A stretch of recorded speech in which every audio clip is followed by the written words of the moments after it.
한국의 경제 정책을 김영환이 탈탈 털어드립니다.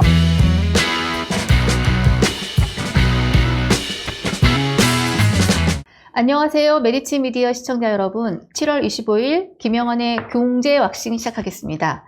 예. 제가 이분을 만난 지가 올해 들어서인데요. 올해 들어서 만난 남자 중에 최고로 진지해서 제가 혼자 별명을 진지남이라고 부르습니다. 진지남. 김영환 의원님 나오셨습니다. 네, 반갑습니다. 안녕하세요. 네, 그렇게 진지했습니까? 농담을 못하십니다. 농담을. 이게 재미가 우선인 세상인데 너무 진지해. 너무 진지해. 예. 그 속에도 좀 묘미가 있지 않을까요? 아유, 기대합니다. 자, 오늘 두 번째인데요. 모처럼 장마철에 날씨가 좀 겠어요. 네, 예. 네. 이번 주 김영환의 경제 왁싱. 아, 네. 입이 안 예뻐. 경제 왁싱. 네. 키워드는, 네, 뭐 준비해 오셨죠? 오늘은 노태우 비자금 관련해서 네. 부터 했고요. 시작. 예. 네, 시작하고 그 다음에 조세 감면, 네. 다른 말로 표현하면 조세 지출에 관한 관리 제도를 한번 보도록 하겠습니다. 자, 알겠습니다. 네. 자, 우리 일단 뉴스 하나 볼게요. 저희가 의원님하고 일주일에 한 번뿐이 못 보기 때문에 가장 한 번 더 리마인드 하면 좋을 것 같은 뉴스, 예, 오늘 뉴스도 아니어도 한번 보기로 했는데, 이게 재밌어요. 비자금은 맞는데 세금은 안 내도 되는 상황이 돼버릴 것만 같은, 예, 네. 세기의 이혼 사건입니다. SK 최태원 회장과 노수영 아트센터 관장님이 이혼을 하면서 재산 분할 상황이 이제 드러나게 됐는데, 고법에서 인정을 했어요. 네. 네, 그 출처가 어디다 증여가 네, 되는 네, 거다라고 네, 했는데 상황을 좀 설명해 주시지요. 네, 일단 뭐 국민들이 따가운 시선으로 보기도 하고 한편으로는 또 노소영 편을 이렇게 드는 분들도 좀 계셨던데 저는 이제 그 자금의 원천이 어디냐라는 예. 것에 좀 초점을 맞췄고요. 그 다음에 국세청장, 때마침 국세청장 인사청문회가 있어서 이게 또 세금과 관련된 문제라서 맞아요. 이 문제가 다시 한번 좀 불거졌다고 말할 수 있고요. 네.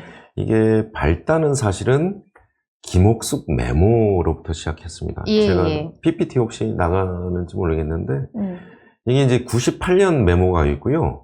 99년 2월 12일 날 메모가 있습니다. 와.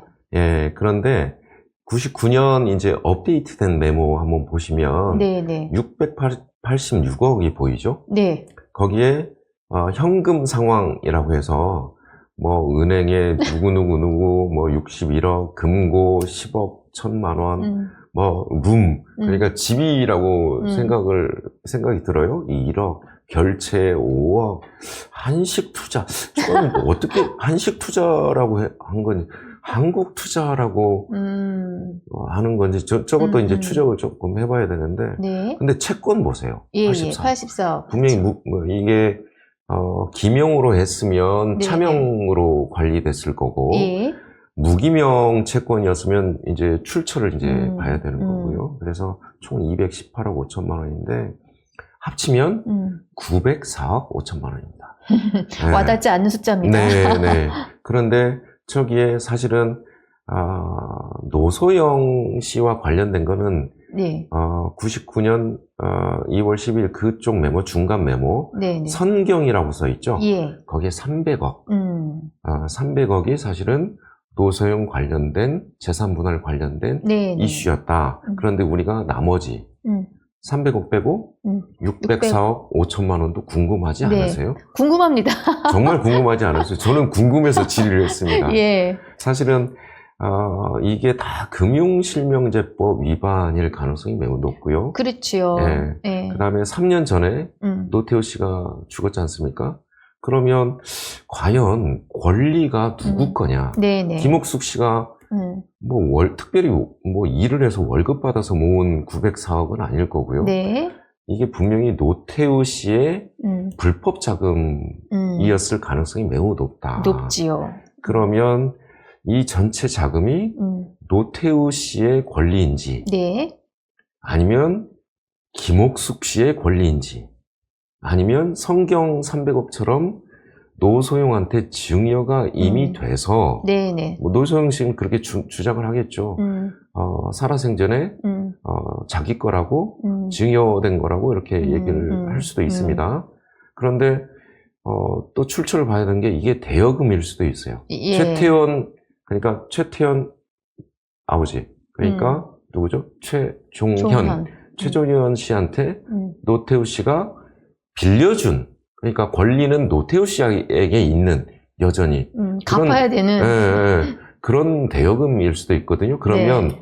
문제가 복잡해집니다. 네. 노태우 씨의 권리로 다 904억을 간주를 하면 상속세가 부과될 수 있습니다.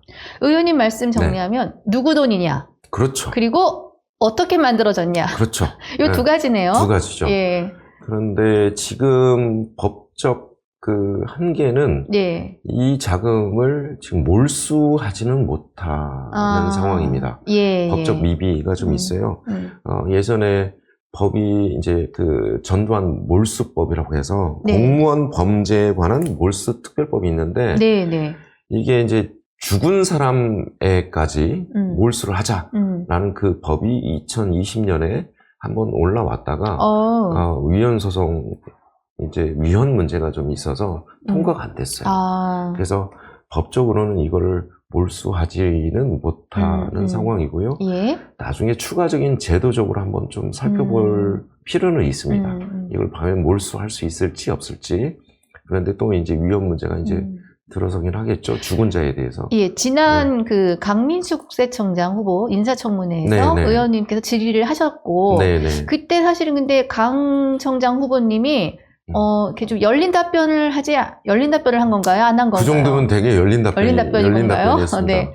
상황 봐서 하겠다? 문제가 발견되면 하겠다? 그렇죠. 네. 이제 거기는 이제 법적으로 검토를 해야 되기 때문에 과연 상속의 문제로 봐야 될지, 증여의 문제로 봐야 될지. 근데 증여의 문제로 봤을 때는 이거를 세금을 못 걷습니다. 아, 왜요? 예, 일정도 시효 문제가 좀 있는데 시효가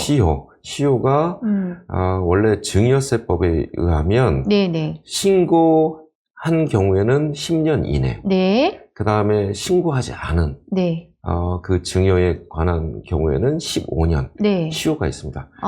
좀 법률적인 용어로는 부가 제척기간이라고 이렇게 표현을 하는데 제척기간이라고 하는데 우리는 범죄 공소시효만 떠올리죠. 시효하면 그러니까 시효 문제가 있어서 부가 제척기간이 이미 다 지났다. 도래하고 끝나서 증여세 문제는 아닌데 그러면 3년 전에 노태우 씨가 죽었기 때문에 상속 문제가 있습니다.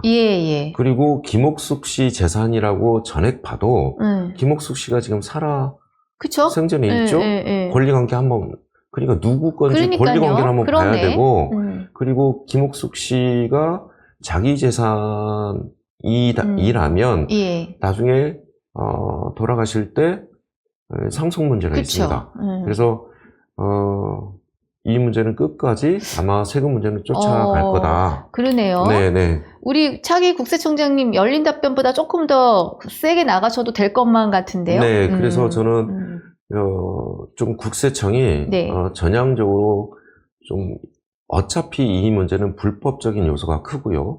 그 다음에 저렇게 새로운 음지에서 양지로 새롭게 나온 메모고요.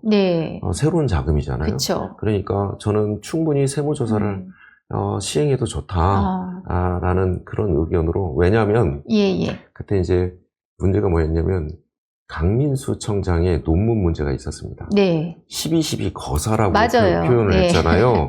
그래서 하루 종일 죄송하다, 사죄한다, 뭐 이런 얘기를 계속 했는데 제가 말미에 그렇게 하루 종일 사과하셨으니까 이 문제를 탁 열었죠. 불법 자금은 새롭게 음지에서 양지로 나온 자금이 있는데 사과만 하실 게 아니고 그 당시에 불법으로 추정되는 이 자금들에 대해서 세무조사를 해야 되지 않겠냐라는 차원에서 제가 질의를 한 거예요. 알겠습니다. 지금 댓글 봤더니요. 이런 게 시효가 있는 거를 사실 처음 아신다는 독자분들 의견이 많고요. 증여세 관련해서. 그렇죠. 비자금, 정치자금 이런 거는 시효를 없애야 하는 거 아닌가. 이거 사실 좀 없애는 것이 뭔가 형평에 안 맞으면 좀 길게 두는 게 국민에게도 나라에게도 도움이 되는 거 맞는 것 같습니다.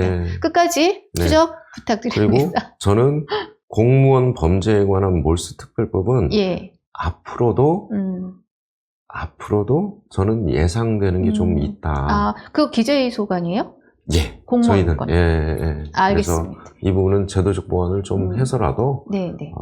좀 몰수를 강화하는 제도적 설계를 다시 좀 해볼 필요가 있다 생각이 듭니다. 와, 뉴스 하나 네. 갖고 얘기를 해도 탈탈 털릴 이야기가 너무 많습니다. 10분 지나네요. 예. 네. 자, 이게 저희가 다룬 이유가 오늘 키워드가 조세 지출이어서요. 네. 예, 조세는 세금이잖아요. 네네. 자, 조세줄 넘어가겠습니다. 네. 우리 의원님께서 지난번에 상임 때 잠깐 발표를 해서 저도 알게 됐는데, 네. 일단, 네. 조세 지출에 약간 저는, 그, 경알못이기 때문에. 네네. 제가 좀. 조세는 나라가 걷어들이는 돈이에요. 맞습니다. 그리고 쓰는 걸 다 지출이라고 하는데, 네. 왜 조세 옆에 지출을 붙여서 이렇게 아. 헷갈리게 하나, 무슨 뜻인지부터 살짝 이게 이야기 듣고. 이제 우리가 일반적으로 세금을 걷어서, 네. 예를 들면 어디 중소기업 도와주고, 자영업자 도와주고 하는 예산 지출이 있잖아요. 네. 예산으로 지출해 주는 거. 그런데 하면 이 조세 감면도 어떻게 보면 조세로 걷어야 되는 건데 네. 감면을 통해서 보조금처럼 지원해 주는 형태입니다. 네. 그래서 회계적으로는 이것도 지원해 주는 형태이기 때문에 지출로 보는 거예요. 그러니까 받기 전에 그렇죠. 감면을 해주니 예. 예, 이것도 지출이다. 회계상으로는 지출로 이제 보게 되는 겁니다. 그래서 이런 거를 왜 이런 제도를 왜 운영하죠? 그러니까 조세 지출, 조세 감면도 몇 가지 한계가 있습니다. 예산 지출도 그렇잖아요. 예. 예산 지출도 막 예산을 지출해 주는 게 아니잖아요. 네. 법에 근거가 있고 그다음에 정부가 필요하다고 인정하는 경우에 네. 사실은 지출해 주는 거잖아요. 조세 감면도 똑같습니다. 우리가 일반적으로 이제 소득세 할 때도 우리가 다자녀들 공제들 좀 많이 해주잖아요. 네. 이건 필요한 거잖아요. 그렇죠. 그래서 조세 감면을 해주고 네. 제 표현, 뭐 법적 표현을 하면 조세 지출을 해주는 거죠. 그러니까 정부의 어떤 정책적 목적에 네. 따라서 네. 조세 감면, 다른 말로 조세 지출 제도가 있다. 네. 그런데 이 조세 지출에도 네. 법적인 한계가 있고 관리해야 되는 틀들이 몇 가지가 좀 있어서 자, 그 그러면 부분 얘기해 주려고. 조세 지출이라고 하면은 네. 이 대표적으로 우리 더 시청자분들이 이해하기 쉽게 뭐가 딱 예를 들면 상속세를 감면해 주나? 맞습니다. 아, 맞아요. 상속세 감면해 주는 게 조세 지출이에요. 그것도 조세 지출이죠. 네. 조세 감면을 해주니까 아마 오늘 네. 기재부에서 세법 개정안을 발표를 할 텐데요. 네. 우리 상속세 최고 세율이 50%입니다. 그런데 그거를 40%로 40% 낮춰주는 아마 세법 개정안 나올 거고요. 네. 그 다음에 종부세 얘기가 오늘 나올까 안 나올까 저는 좀 한번 봐야 되고요. 네. 종부세도 이제 감면해주면 조세 지출이죠. 그 다음에 일종의 밸류업, 요즘 밸류업 얘기 많이 하잖아요. 네. 그래서 배당 많이 하는 기업들한테 조세 감면을 더 해준다. 네. 이런 그 내용들이 좀 나올 거로 예상이 알겠습니다. 좀 그럼 듭니다. 올해 국세에서 조세 지출 규모를 얼마로 예상하세요? 화면이 제가 화면을 좀 보면 지금 이제 5월까지 국세 수입 현황을 이제 한번 볼게요. 네. 거기에 총 내국세는 179조 2022년에 5월까지가 네. 그 다음에 23년에 145조 24년에 136조 그러니까 이게 조세가 네. 줄어들고 있죠. 네. 법인세 한번 보세요. 그 황토세 22년도에 5월까지가 60.9조 23년도 5월까지가 43조 24년도에 28조 반토막 났죠. 네. 22년 이게 사실은 경제 여건도 있지만 조세 지출, 조세 감면을 통해서 법인 세수가 사실은 줄어든 측면도 있습니다. 네. 그래서 이렇게 우리가 조세가 자꾸 이제 감면을 통해서 걷어지는 세금이 이제 줄어드는 효과가 있죠. 근데 이게 왜 계속 늘어요? 그러니까 뭐가요?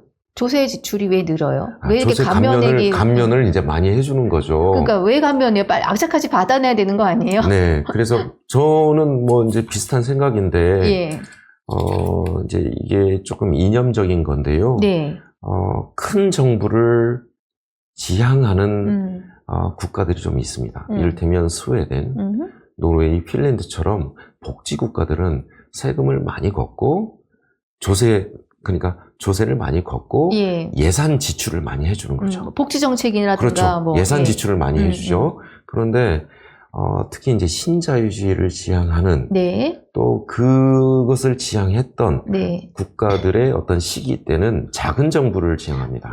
그러면 조세를 많이 걷는 것보다 조세 감면을 많이 해줘서 네, 네. 조세 지출을 많이 해주는 거죠. 그래서 총 걷어들이는 세금은 적고 네. 조세 감면을 통해서 효과들을 좀 누리려고 하는 부분들이 있죠. 네. 그런데 네. 그 대상들이 작은 정부를 지향하는 대상들이 사실은 부자 감세로 네. 특정되는 그런 조세 지출을 많이 해준 게 사실은 역사적으로 많이 이제 보았던 거였죠. 네. 그래서 지금 댓글도 그렇게 나오는 네. 거예요, 지금. 네. 내 세금이 부자 감세로 쓰이는구나. 네. 언제적 작은 정부입니까? 네, 시청자들 맞습니다. 똑똑해요. 네. 그래서 자, 예. 이제 몇 가지 이제 제도가 있는데 예. 조세 지출도 많이 해주면 네. 안 되잖아요. 안 되죠. 그래서 국가재정법에는 한 크게는 세 가지인데 지금 제가 가지고 있는 한 두 가지 정도가 있습니다. 네. 국세 감면율 제도가 있습니다. 네. 그래서 여기 좀 산수 다시 좀 해볼까요? 네. 네. 이제 분모가 총 국세 수입 거기에 더한 거에 국세 감면액 분모. 네. 그 다음에 얼마를 감면해 주냐. 감면액이냐. 국세 감면액 곱하기 100. 이렇게 하면 국세 감면율이 나옵니다. 네, 네. 그래서 이제 국세 감면율이 나오는데 우리 국가재정법에는 국세 감면 한도라는 게 있어요. 네. 이 이상은 넘게 국세 감면율을 하지 마라. 네. 그래서 국세 감면 한도는 뭐냐면 국세 감면율이 있잖아요. 그러면 올해가 24년도인데 올해 국세 감면 한도는 얼마냐면 네. 직전 3개년도 네. 그러니까 23년도, 22년도, 21년도 네. 3개년도 국세 감면율을 평균을 냅니다. 네, 3개년도 평균. 거기 플러스 0.5%를 더해줘요. 네. 그래서 국세 감면 한도를 딱 정합니다. 올해. 그러면 올해 국세 감면 한도는 14.6%예요. 그런데 올해 국세 감면율은 얼마냐? 네. 16.3%. 그래서 넘어갔습니다. 넘어갔어요. 위반했네요, 위반. 그렇죠. 위반했습니다. 네. 그래서 국세 감면액이 77.1조로 올해 예상이 됩니다. 네. 그래서 위반은 했는데 예. 이 조문이 노력하여야 한답니다. 의무사항이 아니에요. 의무사항이가 아니고 근데 노력하여야 한다는 그래도 어느 정도 강제시키는 규정이거든요. 국가재정법에. 네, 네, 네. 그런데 노력하여야 한다로 하니까 네. 자꾸 이렇게 국세 감면 한도를 넘겨요. 특히 윤석열 정부에서 다 넘어갔습니다. 23년도, 24년도. 노력하여야 한다. 열심히 노력했는데도 이것밖에 안 됐어요. 그러면 뭐라고 할 말이 없잖아요. 그래프를 보여드릴게요. 예.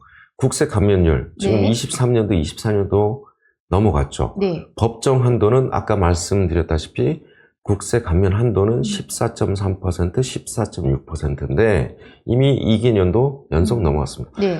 내년도도 조세 지출 예산서를 이제 국회에 제출할 텐데 그거 보면 또 넘어갈 거라고 저는 예상이 드는데 더 늘어나겠네요. 그렇죠. 평균의 0.5가 붙으니까. 맞습니다. 그래서 왜 이렇게 조세 지출, 조세 감면을 많이 해주냐? 누구를 위해서 감면을 해주냐? 예. 그게 오늘 세법 개정안 또 나올 텐데 상속세 최고세율을 우리가 50%인데 40%로 낮춥니다. 상속세 최고세율 구간은 언제냐면 예. 상속세 최고세율을 이제 내야 되는 과표는 30억 이상이거든요. 이게 대충 숫자로 대한민국 국민 중에 상속세 내는 해당이 얼마나 되죠? 작년 기준으로 네. 피상속인 그러니까 돌아가신 분들이 한 35만 명 35만 명? 정도 되는데요. 네. 거기에 상속세를 내야 되는 과세 인원은 15,000명. 15,000명. 그래서 4% 정도가 과세를 낸다. 매해 네. 한 3에서 4%. 그 중에 최고세율 내는 분들이 있죠. 35 이상. 그분은 그때 제가 본 숫자는 955명인가? 와, 진짜 네. 일부를 위한. 그러니까 955명을 사실은 50% 내던 거를 10%를 또 감면해 주겠다라는 게 오늘 오후에 아마 세법 개정으로 또 나오지 않을까 네. 라는 생각이 듭니다. 네. 참 디테일하게 관리하는 느낌이 드네요. 네, 네. 그래서 네, 이 정부의 특징이 그렇습니다. 디테일하게 네. 부자들에게만 부자들에게만. 혜택이 돌아가는 영역들을 계속 조세 감면, 조세 지출을 해주고 있는 겁니다. 네. 그리고 이제 또 하나가 네. 이제 조세특례 제한법이라고 우리가 이제 이제 조세 지출도 좀 특례를 둬가지고 네. 좀 관리하고 혹은 한도를 정해주고 네, 네. 일모를 정해주고 네. 그러니까 올해까지만 해라 내년까지만 해라 이렇게 조세 특례 제한법이 있는데요. 거기에 보면 제가 두 번째 조세 지출의 관리 제도 말씀드리는 겁니다. 네. 첫 번째는 국세 감면을 한도를 어기지 마라. 네. 노력해야 된다. 두 번째는 조세 지출을 할 때도 300억 이상 조세 지출, 조세 감면을 할 때는 예비 타당성 조사를 해라. 진짜 재정 지출하고 똑같은 개념을 쓰는군요. 맞습니다. 예산 지출하고 똑같아요. 예타하면서. 맞습니다. 예. 우리가 국가재정법에 예를 들면 철도를 놓거나 도로를 놓을 때 그쵸. 예타를 하거든요. 그렇죠. 예. 정부 돈이 들어가니까. 그래서 코스트는 어느 정도, 예를 들면 1조 원 정도의 우리가 예산을 들어간다 라고 하면 BC, 우리가 흔히 예타의 BC, 베너핏이, 그러니까 분모가 코스트라고 하면 네. 비용이라고 하면 분자는 베너핏입니다. 네, 그래서 그러면 1조 이상의 효과를 봐야, 베너핏이 1조 이상의 효과를 봐야 1이 넘죠. 네. 그래서 예타가 1이 넘으면 예타를 통과하는 통과해서. 조건이 되는 거거든요. 똑같이 조세 지출도 300억, 예를 들면 300억 조세 지출을 해요? 네. 그럼 베너핏이 있어야 되잖아요. 예를 들면 고용을 늘린달지, 네, 네. 혹은 이걸로 인해서 경제, GDP가 예를 들면 상승을 한달지, 이런 베너핏이 있어야 되잖아요. 그 예타를 해라라는 거거든요. 네, 네. 그런데 이 예타 면제 조항이 사실은 몇 가지가 있습니다. 그래서 1호를 보면 경제 사회적 상황에 대응하기 위하여 도입하는 경우로서 네. 국무회의의 심의를 거친 사항. 네, 네. 그러면 예타가 면제가 돼요. 그런데 지금 정부는요, 국무회의만 통과하면 예타 면제시켜요. 근데 앞에 조건이 있잖아요. 경제, 사회적 상황에 대응하기 위하여. 이 부분을 저희들은 어떻게 해석을 하냐면, 이를테면 코로나, 그렇죠. 금융위기, IMF, 이런 어려운 경제, 사회적 상황에 대응하기 위해서 급히 필요하잖아요. 그렇죠, 그렇죠. 조세 지출도. 예, 예. 우리 서민들 급히 조세 지출을 해줘서 쓸 돈들을 마련하게 하기 위해서 이런 긴급하게 조치를 취하는 경우 국무회의를 통과하면 예타를 면제시킨다. 네. 이런 건데 예, 예. 앞에는 싹 지우고 국무회의만 넣으면 다 통과시켜서 예타 면제를 시켜요. 그러면 실제 이 조세 지출이 어느 정도의 베너핏, 효과를 가져오는지를 아무도 모르고 네. 국민들도 모르고 국회도 모르고 조세 감면을 이렇게 해주는 거거든요. 사례를 볼까요? 그 가운데 네. 1번이라고 한 거 있잖아요. 아까 그게 1호입니다. 네. 국무회의 다 통과하면 다 1번이잖아요. 다 1번이네요. 다 1번이죠? 다 1번입니다. 그래서 실제 이 예타 면제를 네. 1호 면제로 국무회의 통과한 것으로 네, 네. 다 면제시킵니다. 그래서 제가 이번에 이 조문을 조금 더 고치려고 요 법안 개정을 조금 하실. 네, 강화를 네. 시키려고 하는 게. 자, 조세 지출도 정부의 재정 지출과 같은 지출의 개념이다. 오늘도 네. 배웠고요. 네. 그 조세 지출에 대한 제도상의 허점. 사실 제가 말씀을 듣다 보니까 네. 이 국가 예산이니까 함부로 줄이지 않을 거다라는 약간의 그 전제를 깔려서 강제 조항보다는 이렇게 할 것이다라는 신뢰를 바탕으로 법조문을 만들어 놓은 느낌을 조금 제가 지금 받았어요. 네, 근데 맞죠. 거기에 좀 허점이 있으니 그게 두 가지 지금 얘기하신 대표적인 법률적인 문제를 조금 더 보완하겠다. 네. 그래서 예산 지출 네. 쪽에서 보면 엄격해요. 예, 그렇죠. 눈에 보이니까. 맞아요, 맞아요. 눈에 잘 보이잖아요. 도로 놓는 거, 철도 놓는 거, 건물 올리는 거, 눈에 예산 지출은 잘 보이거든요.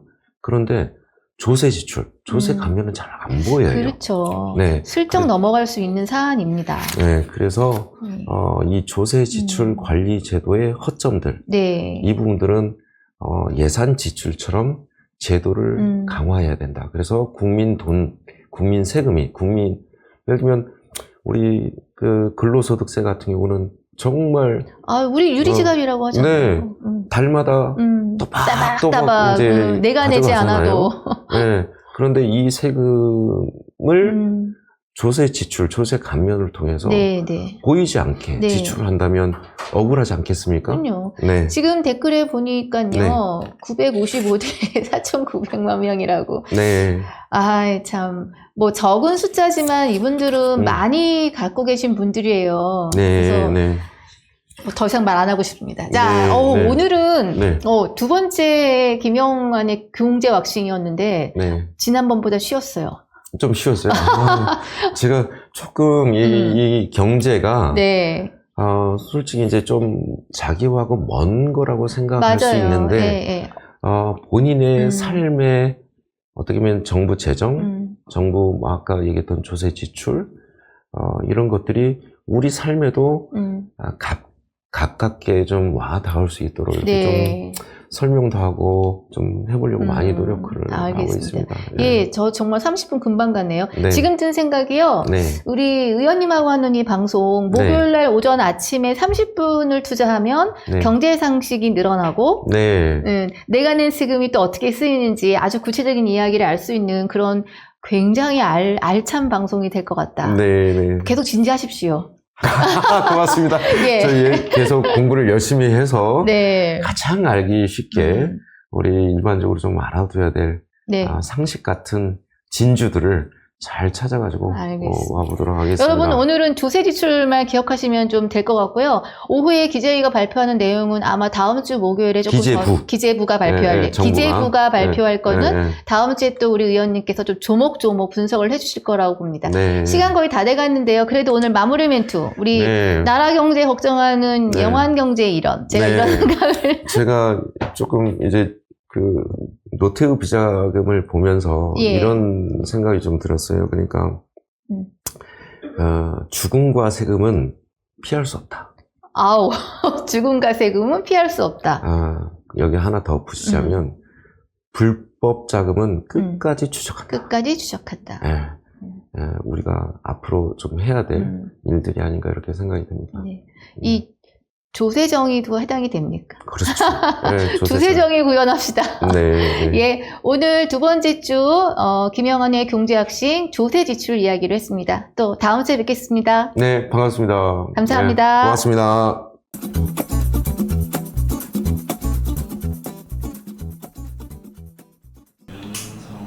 윤석열 정부의 끊임없는 창고가 있으니까 이 정부가 특성이 그래요. 무한대로 제공해줘. 8시 50분부터 네. 30분 정도 매주 화요일 윤석열 정부의 경제 정책을 김영환이 탈탈 털어드립니다.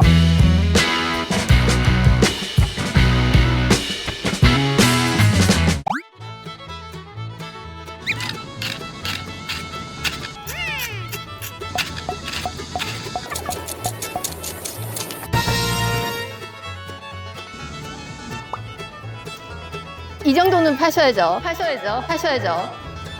확실히 파헤치겠습니다.